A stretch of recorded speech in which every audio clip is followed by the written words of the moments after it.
Aujourd'hui, nous allons voir quelques conseils pour participer à l'oral à un débat. Un débat est une discussion organisée autour d'un thème. Et donc pour défendre mon point de vue, ce qu'on appelle sa thèse, je vais m'appuyer sur des arguments. Les arguments sont les raisons ou les preuves que l'on va apporter. Et je vais illustrer justement ces arguments avec des exemples.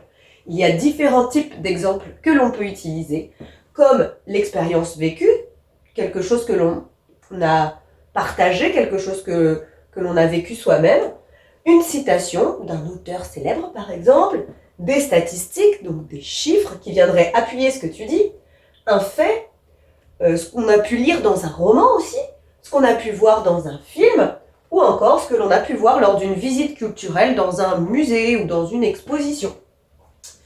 Je vais aussi pouvoir utiliser ce qu'on appelle des contre-arguments et des contre-exemples quand je vais vouloir m'opposer à ce que dit quelqu'un ou quand je vais vouloir réfuter, contrer ce qu'est en train de dire un de mes adversaires. Pour donner son point de vue, il y a des mots comme « selon moi »,« j'estime que »,« il est évident que »,« il est possible que ». Ça va dépendre un peu de la certitude de ton point de vue.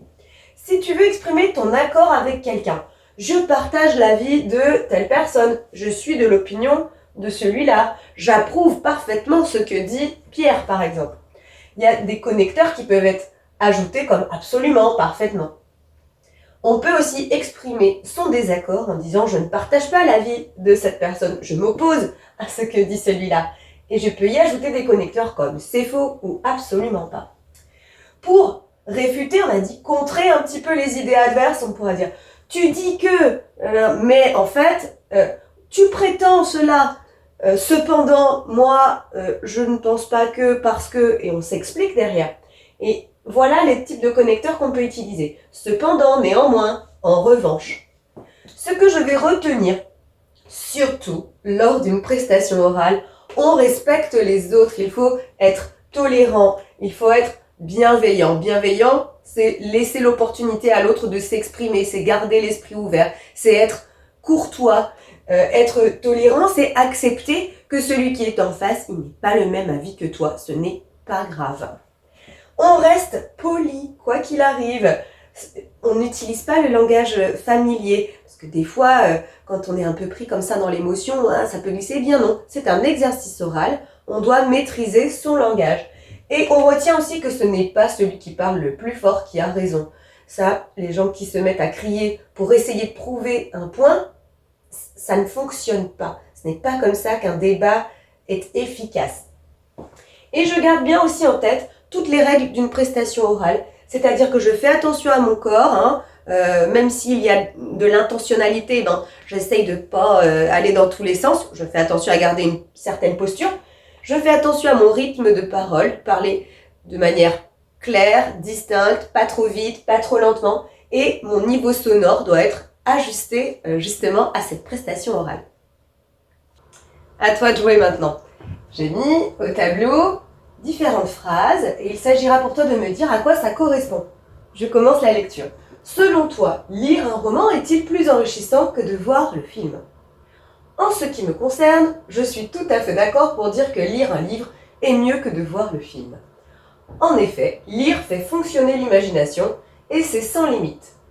Par exemple, lorsque j'ai lu Le Seigneur des Anneaux, j'ai mieux compris car c'est plus détaillé. Je partage l'avis de Tim, car lire permet d'améliorer son vocabulaire. Si je ne comprends pas un mot qui revient, je peux faire une pause et chercher dans le dictionnaire. Alors ici, à quoi les différents éléments correspondent selon toi ? Là, hop, on voit bien, c'est une question. C'est donc de toute évidence le sujet, le thème du débat. En ce qui me concerne, alors, est-ce que c'est un exemple ? Est-ce qu'il exprime son accord avec quelqu'un et il développe un argument ? Est-ce qu'il exprime son point de vue ? C'est la thèse défendue ou est-ce que c'est un argument ? En ce qui me concerne, je suis tout à fait d'accord. Là, on voit bien que c'est quelqu'un qui donne son avis, évidemment. En effet, lire fait fonctionner l'imagination et c'est sans limite. C'est un peu une preuve de ce que je viens de dire, une des raisons en tout cas. C'est donc ce qu'on va appeler un argument. Regarde, j'ai utilisé des connecteurs logiques pour introduire justement mes arguments. Par exemple, lorsque j'ai lu Le Seigneur des Anneaux de Tolkien, là, sans surprise, j'utilise un exemple, c'est évident. Je partage l'avis de Tim, car lire permet d'améliorer son vocabulaire. Là, il s'agit de quelqu'un qui exprime son accord avec quelqu'un d'autre, je partage l'avis d'eux. Si je ne comprends pas un mot qui revient, je peux faire une pause et chercher dans le dictionnaire étant un exemple. Si tu as encore des difficultés, il y a des exercices en ligne qui pourront t'aider, mais j'espère que c'est plus clair maintenant. À bientôt.